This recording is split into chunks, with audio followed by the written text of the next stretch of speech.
नमस्कार, आप देख रहे हैं आवाज़ समाज की 24/7। पंडित दीनदयाल पार्क में आशाओं का धरना प्रदर्शन को समर्थन देने पहुंचे भीम आर्मी के प्रदेश अध्यक्ष अमरीश कपिल। हमारे बीच में भीम आर्मी भारत एकता मिशन के प्रदेश अध्यक्ष सम्मानित अमरीश कपिल जी बहनों को समर्थन देने के लिए आए हैं और हमारा भी पूरा समर्थन है बहनों के लिए। सारे शर्म आनी चाहिए इन सरकारों को।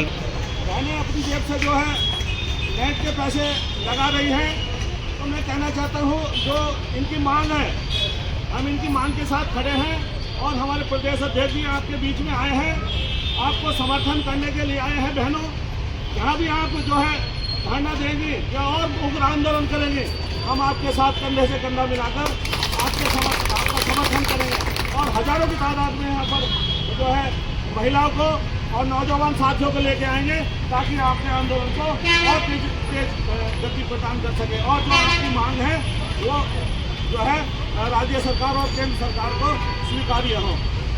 इसी के साथ जो है जय उत्तराखंड और जय आंगनबाड़ी कार्यकर्ता।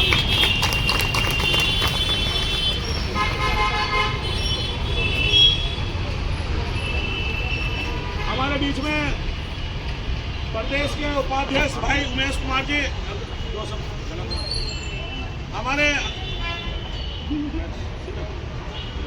हमारे बीच में भीम आर्मी के प्रदेश अध्यक्ष भाई अमरीश कपिल जी आए और अपने विस्तार से अपने जो है शब्द रखें।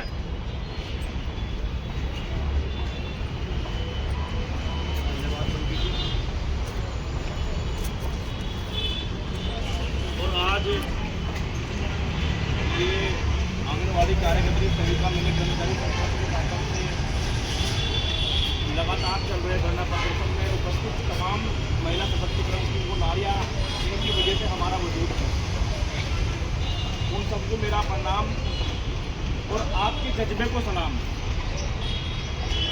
मैं आपके बीच आपका भाई, आपका बेटा या आपका संबंधी किसी रूप में हमारा रिश्ता और नाता हो सकता है, क्योंकि जब दर्द होता है, दर्द का एहसास उसी को होता है जिसने दर्द को झेला हो। आपके बीच में जिला चमोली से पहुंचा हूँ, जब मेरी कल फैमिली से बात हुई तो मैं रुद्रप्रयाग में लौटता है। मैंने वादा किया था, इन्होंने एक दिन पहले बात हुई तो इन्होंने बोला कि हमें कल सचिवालय बुलाया वार्ता के लिए, तो मैंने सोचा कि शायद शर्तें मान ली गई होगी। इसलिए फिर मैंने कल दोबारा फ़ोन किया तो उन्होंने कहा कि 2 दिन बाद शायद मुलाकात है सचिवालय में। मैंने कहा कल मैं आ रहा हूँ। आपके बीच आपके इस दर्द को महसूस किया और इस दर्द को महसूस ही नहीं, मैंने पर्वतीय क्षेत्र पर जाकर देखा कि एक बहन लगभग 10-10 किलोमीटर 15-15 किलोमीटर पैदल चलती है, तब वो अपने सेंटर तक पहुंच पाती है। और मात्र इस देश के अंदर जहां मैं बात करूं उत्तराखंड प्रदेश की, जो मिनिमम वेज है, जो न्यूनतम मजदूरी दर है 12,500-700 कुछ है, जो अर्धकुशल है, आप समझना बात को, जो अर्धकुशल है, जो मोबाइल चलाना न जानता हो, जिसमें कोई काम न करना आता, जो मात्र लेबर का काम करता हूँ, उसके लिए 12,700 रुपये का प्रावधान संविधान के अनुसार ही उत्तराखंड सरकार ने किया है। और आपको क्या मिल रहा है?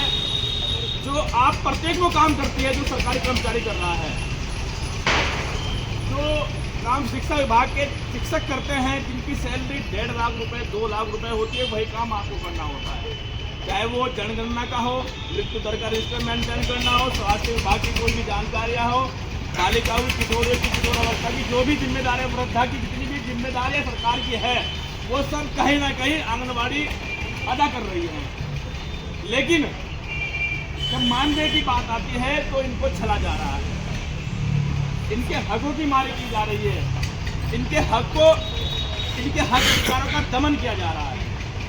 मैं सलाम करता हूँ आपके जज्बे को कि आपने 14 मार्च को धरना प्रदर्शन किया, लेकिन कड़े शब्दों में निंदा भी करना चाहता हूँ इस प्रदेश की सरकार की, जिन्होंने पुलिस बल इस्तेमाल करके आप पे लाठियाँ बांधने का काम किया, क्योंकि आप वहाँ सरकार से कुछ अलग चीज़ मांगने नहीं गए थे। आप अपने हक अधिकारों की लड़ाई लड़ते हुए अपने लिए वो सम्मान मांगने गए, इस सम्मान के आप अधिकारी हो, जो सम्मान आपको मिलना चाहिए उसके लिए आप संघर्ष करें। लेकिन ये कुंजी बहरी सोई हुई सरकारें ये नहीं चाहती, इनके कोई सरोकार नहीं है। बड़े बड़े बिल्डरों की, बड़े बड़े पूंजीपतियों की सरकारें हैं, इनको गरीबों से कोई सरोकार नहीं है, क्योंकि आंगनबाड़ी में जो काम करते हैं वो गरीब, मजबूर, लाचार लाचार बेबस लोग हैं, अन्यथा जो लोग लायक हैं, जो मजबूत हो गए हैं, वो आंगनवाड़ी में काम नहीं कर रहे हैं, उन्होंने अपने अपने कारोबार खो दिए हैं। आज अगर आप 8,000 9,000 रुपए की सैलरी पर काम कर पा रही हो, या जो भी सहायिका है जिनको 4 से 5,000 रुपये मिलते हैं, तो कहीं ना कहीं परेशानियां दिक्कत होंगी, तो जाकर काम कर रही है। लेकिन सरकार इतनी नालायक हो चुकी है कि उनको आपका दुख, आपका दर्द दिखाई नहीं देता। मैं आपके बीच सिर्फ ये कहने के लिए पहुंचा हूँ, ये बताने के लिए पहुंचा हूँ कि जब तक आपकी मांगे ना मान ली जाए, जब तक जो आपका हक है वो आपको ना मिल जाए, तब तक कार्य पे जाना नहीं है। चाहे कितना भी कोई प्रेशर बना ले, आप अपने आप को हल्के में मत लेना। आपके पीछे आदरणीय एडवोकेट चंद्रशेखर का नाम सुना है, चंद्रशेखर आजाद का नाम सुना है। संसद में पहली बार किसी ने आपके हक की लड़ाई लड़ी, आपके लिए आवाज उठाई कि आंगनवाड़ी बहनों का मानदेय बढ़ाना चाहिए। 25,000 रुपए की मांग की, आपको 18,000 की डिमांड कर रहे हैं, उन्होंने 25,000 संसद में बोला है कि उन बहनों को 25,000 रुपए कम से कम मिलने चाहिए, जो सुबह अपने घर से निकलकर पर्वतीय क्षेत्रों में शाम तक पहुंच पाती है। उनके बच्चे किस प्रकार उनकी अनुपस्थिति में रहते होंगे, उनके दुख को समझा, क्योंकि आपके जैसे बीच से, आपके जैसे परिवारों से निकलकर वो संसद तक पहुंचे हैं और आपके हक अधिकारों की लड़ाई को बखूबी लड़ रहे हैं। तो आपको घबराने की जरूरत नहीं है, और सरकार की इतनी ताकत नहीं है कि आपको टच भी कर दे। ये मैं आपके बीच वादा करके जा रहा हूँ, और वो प्रशासन के लोग भी सुन ले। मेरा लाइव चला है, लाइव के माध्यम से बता दे रहा हूँ कि अगर किसी बहन, किसी महिला की ओर इस बार किसी ने डंडा लाठी करने की हिम्मत जताई, तो सबसे पहले हम करेंगे जलाएंगे। आपकी वार्ता कल हो परसों हो, जो आपके हक अधिकार है, आपको अपना प्रस्ताव उनके समक्ष रखना है। अगर वो मानते हैं तो कार्यस्थल पर वापस लौटना है, अन्यथा ये धरना प्रदर्शन जिस प्रकार आपने चलाना है उसको और तेजी दीजिए, उसको और गति दीजिए। हम लोग आपके पीछे खड़े रहेंगे, आपके भाई, आपके बेटे, आपके सहयोग में 24 घंटे आपके साथ रहेंगे। जहाँ से भी जरूरत होगी, पूरे भारतवर्ष में हमारा संगठन है, सिर्फ ये देहरादून में नहीं है, पूरे भारतवर्ष में चारों तरफ के रास्ते बंद कर देंगे। उत्तराखंड में ऊपर कुछ समाज नहीं जा पाएगा। आप एक बार आह्वान कर देना कि इस बार आपको ऐसा करना है, तो रास्ते चारों तरफ से बंद हो जाएंगे। हम देखते हैं सरकार कहाँ को जाएगी, ये मंत्री कहाँ को निकलेंगे। आपको डरना नहीं है, आपकी हिम्मत जुटाने के लिए आपके बीच पहुंचे हैं। ये समर्थन लेटर हमने बहुत पहले अपने हमारे ब्लॉक भगवानपुर में भी चल रहा है, अक्सर रुड़की, बादराबाद, हरिद्वार, जितने भी आपके ये संगठन के कार्यकर्ता हैं, कार्यकर्ता जो भी आपने बनाए हुए, सब लोग अपने अपने ब्लॉक पर लोक स्तरीय धरना प्रदर्शन में बैठे हुए हैं। उन सबको हमने हिम्मत देने का काम किया, उनको बताने का काम किया कि आपको डरने की जरूरत नहीं है, क्योंकि प्रशासनिक अधिकारी सरकार के दबाव में आप आकर आपको प्रेशर करते हैं कि आप काम पर लौट जाइए। ये लोग आपको बेवकूफ़ बनाने के लिए बैठे हैं। तो किसी को घबराना नहीं है, किसी को डरना नहीं है। हक अधिकारों के लिए बलिदान देना पड़ता है। और उत्तराखंड का तो इतिहास है, उत्तराखंड का तो अपने आप में एक इतिहास है कि बिना आंदोलन के यहाँ एक सुई भी नहीं मिलती।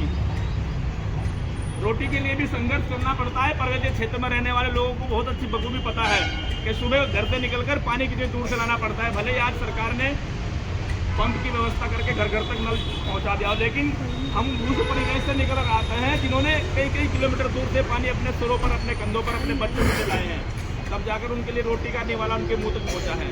तो ये हमारे सम्मान की भी लड़ाई है, हमारे स्वाभिमान की भी है और हमारे हक अधिकार की भी है। इसमें आपको बिल्कुल भी पीछे नहीं हटना है, बिल्कुल भी डरना नहीं है। हम पूर्ण रूप से आपके सहयोग में, आपके समर्थन में खड़े हैं और हर वो मदद आपके लिए करने को तैयार है जिसकी आपको आवश्यकता होगी। डरने की जरूरत नहीं, मैं आपको सिर्फ यही बताने के लिए। बाकी ये हमारा समर्थन लेटर है, मैं आपसे निवेदन करूँगा कि इसको आप स्वीकार करें और सरकार के आज शायद मुझे लगता है कि कुछ ना कुछ कानों पर झोंक देखने का काम करेंगे, क्योंकि भी हमारे भारतीय संविधान इतने हल्के में नहीं है।